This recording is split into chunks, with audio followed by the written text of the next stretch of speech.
आपके श्री चरणों मेरा प्रणाम, आप सभी को मेरा अभिवादन। स्वामी जी, आज हम देखेंगे एजिंग की वजह से लिवर के अंदर कैसे चेंजेस आते हैं। लिवर भी एज करता है, लिवर की भी उम्र बढ़ती है, liver as a organ grow होता है, एज ए टिश्यू चेंज होते हैं। स्वामी जी, उन सब चेंजेस के कारण जो लिवर की अपनी फंक्शनैलिटी हैं वो अलग तरीके से चेंज होनी शुरू हो जाती हैं, और एज सिचुएशन में, ज़्यादा उम्र की कंडीशन में लिवर फंक्शन जो ख़राब होते हैं, जिसकी वजह से अलग अलग कॉम्प्लिकेशंस होते हैं। आज स्वामी जी हम वो देखेंगे। उनमें से एक बड़ा कॉम्प्लिकेशन है non alcoholic fatty liver disease, NAFLD। आज हम देखेंगे स्वामी जी, एजिंग की वजह से जो NAFLD इंड्यूस होता है, जनरेट होता है, उसको स्वामी जी हम लीवोग्रिड के ट्रीटमेंट से कैसे ठीक कर सकते हैं। उसके कुछ अच्छे एक्सपेरिमेंटल डेटा हैं स्वामी जी, वो आज हम देखेंगे और समझेंगे कि एजिंग एग्जैक्टली लिवर के अंदर इम्पैक्ट कैसे करती है, और एजिंग के जो अपने कारक हैं उनकी वजह से जो जो सिग्नलिंग चेंजेस हैं वो कौन से हैं, कौन सी नई स्ट्रेस लिवर के अंदर आ जाती है जब एजिंग होनी शुरू हो जाती है। तो समझिए, अगर हम लिवर के बारे में समझें, ये एक हमारे शरीर का सबसे बड़ा लार्जेस्ट इंटरनल ऑर्गन है। वैसे तो सबसे बड़ा ऑर्गन हमारा स्किन है, शरीर के अंदर के ऑर्गन में लिवर सबसे बड़ा है, लगभग 1.5 किलो के साइज़ का है, फुटबॉल के साइज़ से थोड़ा सा छोटा है, और हमारे शरीर के जितनी भी रक्त की सप्लाई है लगभग 13% उसकी हर वक्त हमारे लिवर के अंदर रहती है। और ये खाना जो हमारे पेट में जो हम खाते हैं, आंतों से एब्जॉर्ब होकर सबसे पहले लिवर में जाता है, जिसको हम फर्स्ट पास मेटाबॉलिज्म कहते हैं, और लिवर फिर तय करता है कि उस खाने का जो हमारे शरीर ने एब्जॉर्ब किया है उसका क्या किया जाए, उसको कहाँ कितना भेजा जाए। तो पूरा एक तरीके खाना से सीधा का सीधा नहीं जाता, वो लिक्विड होकर के रस बन करके जाता है। हाँ समझिए। कभी सोचे कि दाल रोटी सीधी से वो लीवर से टकता है। हाँ नहीं स्वामी जी, दाल रोटी हमारे पेट में जाती है, पेट उसको छोटे छोटे टुकड़ों में तोड़ता है, फिर उसके छोटे छोटे कंपोनेंट बनते हैं, और फिर वो हमारे आंतों के थ्रू एब्जॉर्ब होके हमारे रक्त में जाते हैं, और रक्त उनको सबको कैरी करके लिवर तक लेके जाता है, और फिर लिवर उनका असॉर्टमेंट करता है। जैसे ये जो कुरियर कंपनीज हैं वो सब चीज़ इकट्ठा करके बाद में असॉर्टमेंट करती हैं, कौन सी चीज़ कहाँ भेजनी है, कहाँ भेजनी है। तो लिवर तय करता है कौन सी चीज़ काम की है, कौन सी काम की नहीं है। रसाद रक्तम ततो मांसम मांसान मेद प्रजायते मेदसो अस्थि तथा मज्जा मज्जा शुक्र से संभव।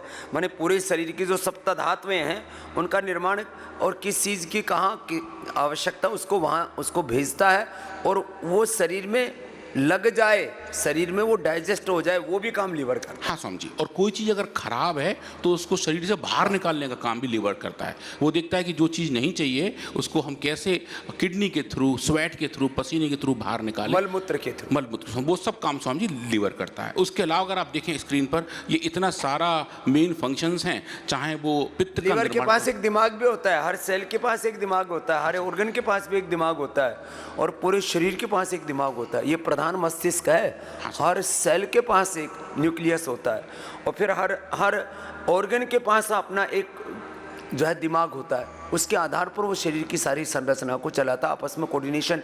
37 ट्रिलियन सेल्स में जबरदस्त कोऑर्डिनेशन, कम्युनिकेशन है। हाँ स्वामी जी, हर एक सेल की अपनी थॉट प्रोसेस है, और स्वामी जी हर एक सेल की अपनी इम्यूनिटी भी है कि वो तय करके रखते हैं कि वो किस तरीके से अपने आप को स्वस्थ रखेंगे। व्यक्तिगत तौर पर और सामूहिक समग्र तौर पर स्वामी जी, सेल से टिश्यू, टिश्यू से ऑर्गन, ऑर्गन से ऑर्गन सिस्टम, और फिर पूरा शरीर, हर एक चैनल पे, हर एक चरण पर स्वामी जी अपनी उनकी हम यदि शरीर को ठीक से देख लें तो लड़ाई झगड़ा ही बंद कर दे। जब 37 ट्रिलियन सेल्स मिलजुल करके रह सकते हैं तो घर में पति पत्नी मिलके नहीं रह सकते, भाई भतीजे मिलकर के नहीं रह सकते, अनुराग और जो है स्वामी रामदेव मिलजुल के नहीं रह सकते।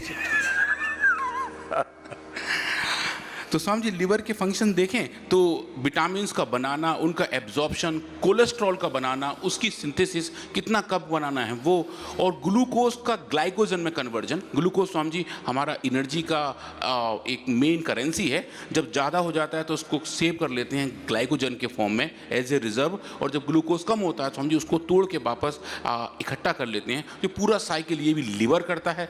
जो भी शरीर में खराब चीज़ें हैं, पॉइजन्स हैं, टॉक्सिन्स हैं, जो भी चीज़ नहीं चाहिए उनको बाहर निकालना, उनको डीएक्टिवेट करना, वो काम लिवर करता है।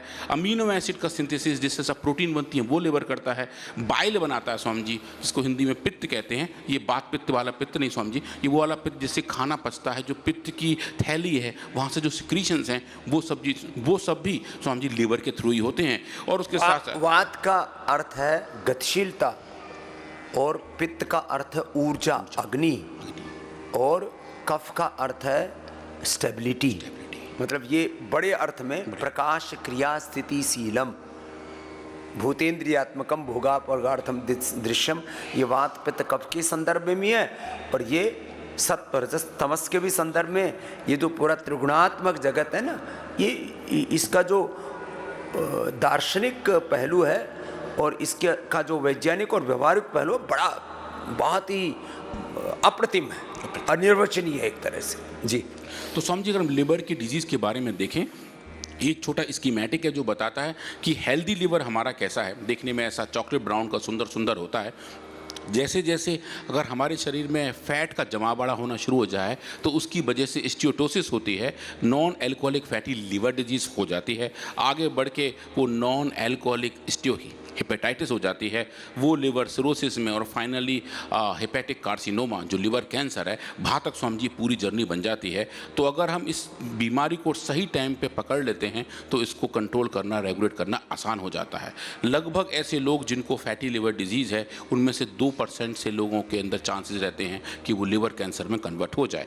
तो ये जो non alcoholic fatty liver disease है, जिसका एल्कोहल कंजम्पशन से कोई दूर दूर तक नाता नहीं है, पर लिवर के अंदर फैट जमा हो जाता है, इसके जो कारक देखें स्वामी जी तो ये 9 बड़े बड़े कारक हैं। एक है थायराइड का चेंज होना, हाई फैट डाइट, ओबेसिटी, सोते हुए बहुत गहरे गहरे खर्राटे भरना, कभी कभी गहरी गहरी नींद नहीं आ पाना, ब्लड प्रेशर का बढ़ना, कोलेस्ट्रॉल का ज़्यादा होना, महिलाओं के केस में पॉलीसिस्टिक ओवेरियन सिंड्रोम का होना, डायबिटीज़ का होना, और एक जो बड़ा कारक है स्वामी जी वो है एल्डरली डिजीज़, एल्डरली एज की उम्र का बढ़ना। ज़्यादा उम्र में एनएफएलडी होने के चांसेस बढ़ जाते हैं। और योग से विमुख, योग और योग मूलक सनातन जीवन पद्धति से विमुखता। कुछ लोग कहते हैं जी मैंने तो बीड़ी सिगरेट शराब कुछ नहीं पिया, मुझे लीवर फेल क्यों होगा, किडनी फेल क्यों हो गया, मुझे कैंसर क्यों हो गया, मुझे हार्ट अटैक ब्रेन स्ट्रोक क्यों हो गया। योग धर्म, सनातन धर्म से विमुखता, ये बहुत बड़ा प्रमुख कारण है।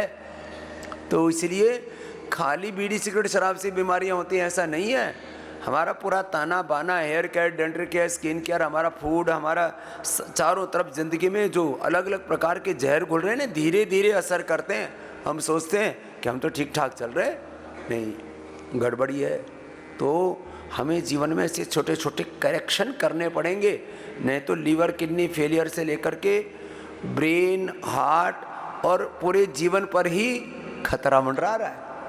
हाँ स्वामी जी, तो एजिंग की वजह से लिवर के अंदर जो चेंज आते हैं वो स्वामी जी ये रहे, ये हेल्दी लिवर है, ये एनएफएलडी का लिवर है जो एजिंग की वजह से आ जाता है। तो स्वामी जी हम जब बात करते हैं एंटी एजिंग की, लॉन्गिविटी की, तो ये पैरामीटर हैं जो लिवर में सेंट्रल रोल प्ले करते हैं। लिवर का मेटाबॉलिक फंक्शन कम हो जाता है, उसके रीजनरेशन की कैपेबिलिटी स्वामी जी वो भी कम हो जाती है। ये लड्डू से क्या धर रखे भाई? ये स्वामी जी इनके सेल्स हैं, अगर हम जूम करके देखेंगे तो ये सेल्स ऐसे दिखाई देंगे।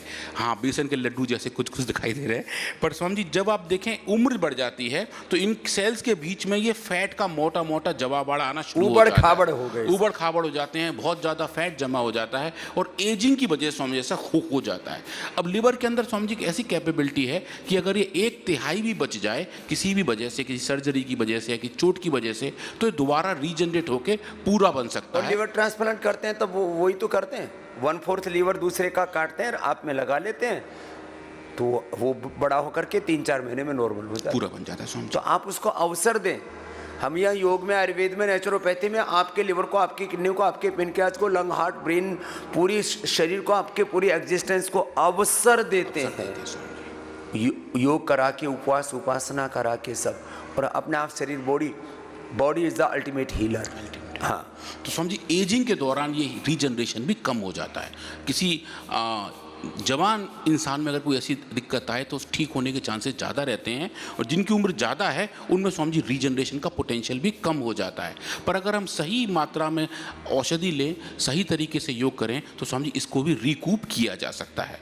तो एजिंग के अपने इम्पैक्ट हैं, और स्वामी जी एजिंग के जो दूसरे इम्पैक्ट हैं जो छोटी उम्र से लेके बड़ी उम्र तक अगर हम लेके जाएँ तो वो है ऑक्सीडेटिव स्ट्रेस। शरीर के अंदर ऑक्सीडेटिव स्ट्रेस बढ़ती हुई चली जाती है, और वो जो ऑक्सीडेटिव स्ट्रेस है वो लिवर लिवर को अलग तरीके से प्रभावित करती है। छोटी उम्र में स्ट्रेस कम होती है, बड़ी उम्र में स्वामी जी स्ट्रेस बढ़ जाती है। स्ट्रेस के बारे में स्वामी जी ऐसा है कि हर टाइप की स्ट्रेस उम्र के साथ बढ़ती है, बट सेल के अंदर ऑक्सीडेटिव स्ट्रेस ज़्यादा बढ़ जाती है और उस ऑक्सीडेटिव स्ट्रेस की वजह से जो बैलेंस है वो बीमारी की तरफ ज़्यादा झुक जाता है और NFLD की शुरुआत हो जाती है। तो ज़्यादा उम्र में, ज़्यादा एजिंग के दौरान अगर स्ट्रेस ढंग से मैनेज ना हो तो वो सेलुलर स्ट्रेस में कन्वर्ट होकर ऑक्सीडेटिव स्ट्रेस के तौर पर आ जाती है। और स्वामी जी उसके साथ साथ जो हमारे शरीर के पावर हाउस हैं, हर एक सेल के अंदर एक एक पावर हाउस है जिसको माइटोकॉन्ड्रिया कहते हैं, वो भी स्वामी जी एजिंग के दौरान चेंज होना शुरू हो जाता है और उसके अंदर जो एनर्जी का मेटाबॉलिज्म है, जो पूरा चक्र है ऊर्जा का एक एक सेल के लेवल पे, वो भी स्वामी जी खराब होने लगते हैं और एजिंग की वजह से लिवर की फंक्शनलिटी खराब होनी शुरू हो जाती है। स्वामी जी एक लास्ट पॉइंट जो मैं कहना चाह रहा हूँ एजिंग को लेके कि लिवर के अंदर एक जो माइक्रो एनवायरनमेंट है, एक छोटा सा सर्कुलेशन सिस्टम जो लिवर के अंदर खुद हो रहा होता है, जिसकी वजह से अलग अलग चीज़ें लिवर के अंदर आती हैं और जाती हैं, स्वामी जी वो भी चेंज होने लगती हैं जैसे जैसे उम्र बढ़ती जाती है। तो इस सिचुएशन में स्वामी जी हम क्या कर सकते हैं, कैसे कर सकते हैं? तो स्वामी जी आज हम बात करेंगे लिवोग्रिड की, जिसके अंदर 3 बड़ी बड़ी औषधियाँ हैं जो आपका 35 साल पुराना फॉर्मुलेशन है।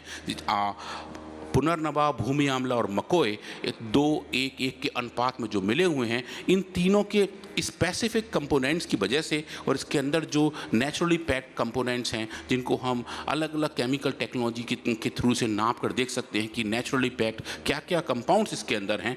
देखें तो स्वामी जी लगभग हमने इसके अंदर 68 कंपाउंड देखे थे। 68 कंपाउंड जिनकी लिस्ट आप यहाँ देख रहे हैं जो लिवोग्रिड के अंदर पाए जाते हैं, इनको अगर हम फिंगरप्रिंटिंग के तौर पर यूज़ करें HPLC के द्वारा कि कौन कौन से कंपाउंड इसके मार्कर के तौर पर हो सकते हैं, वो स्वामी जी हम यहाँ देख रहे हैं। और उसके साथ साथ कौन कौन से कंपाउंड कितने मात्रा में लिवोग्रिड के हर एक बैच में उपलब्ध हैं, स्वामी जी वो भी हम करें HPLC के द्वारा, तो हमें लगभग 8 बड़े बड़े कंपाउंड दिखाई देते हैं जो नेचुरली अकरिंग हैं। और वो जो नेचुरल वेरिएंस के बावजूद भी आप देखें स्वामी जी ये हर एक टैबलेट में इतने इतने पाए जाते हैं। तो ये इसका एक बहुत डिटेल केमिस्ट्री है जिसके बारे में अभी मैं ज़्यादा डिटेल में नहीं जा रहा हूँ, पर स्वामी जी जो स्पेसिफिक बायोलॉजी है जिसके बारे में मैं आज बात करूँगा, लिवोग्रिड पर स्वामी जी अब तक हमने लगभग 14 अलग अलग बड़ी बड़ी स्टडी की हैं।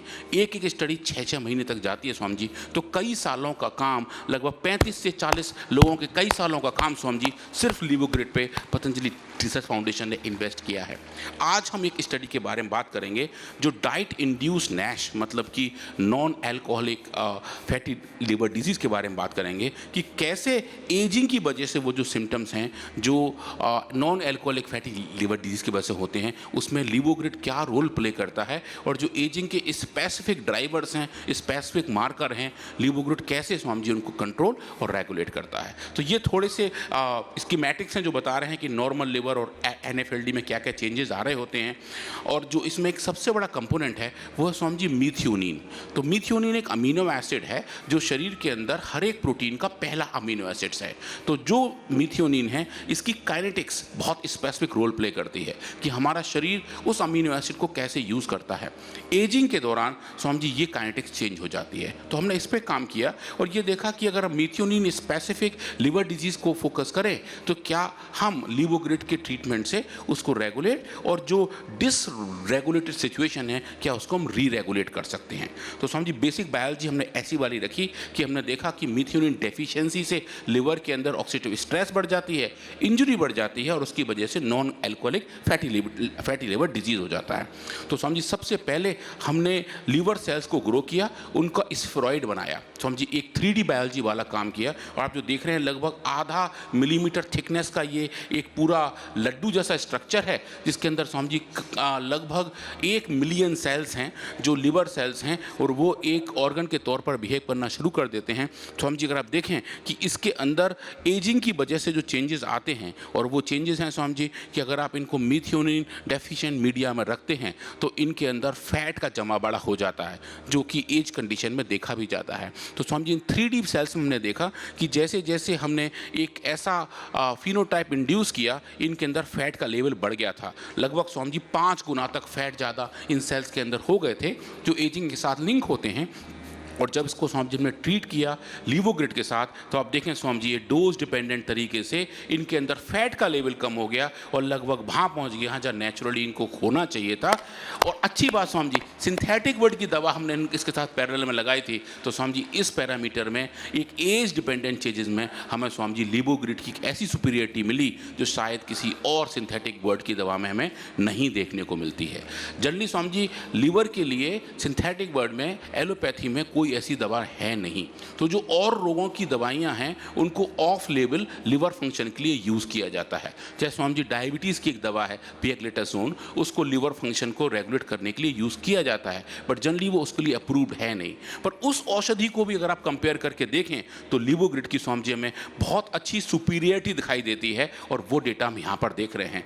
ये जो डेटा है जो एज्ड सिचुएशन में सिग्निफिकेंट रोल प्ले होता है, ये स्वामी जी नॉर्मल सेल्स हैं, ये वो सेल्स हैं जहाँ हमने बीमारी पैदा की। आप देखिए इनके अंदर हरे रंग की सिग्नल ज़्यादा हैं जो बता रहे हैं ऑक्सीडेटिव स्ट्रेस कितनी बढ़ी हुई है, लिपिड कितने ज़्यादा बढ़े हुए हैं। ये स्वामी जी लीवोग्रिड है जो बढ़े हुए ऑक्सीडेटिव स्ट्रेस को कम कर रहा है, लाल रंग का स्टेन जो लिपिड को बता रहा है उसको कम कर रहा है। और आप देखें स्वामी जी ये सिचुएशन लगभग वैसी बन रही है जैसा कि नॉर्मल कंडीशन में होना चाहिए। और स्वामी जी ये डेटा नीचे जो है ये पियाग्लेटासोन का है जो सिंथेटिक वर्ड की दवा है। आप देखें स्वामी जी इस एक्सपेरिमेंट में लीवोग्रिड अच्छे तरीके से पियाग्लेटासोन के रेस्पॉन्स को सिर्फ मीट ही नहीं करता है स्वामी जी, उसको बहुत अच्छे से बीट भी करता है। वो ये बताता है कि जो एजिंग की वजह से चेंजेस हो सकते हैं लिवर फंक्शंस में, लिवर फिनोटाइप्स में, उनको हम लीवोग्रिड के ट्रीटमेंट से स्वामी जी अच्छे तरीके से रेगुलेट और कंट्रोल कर सकते हैं।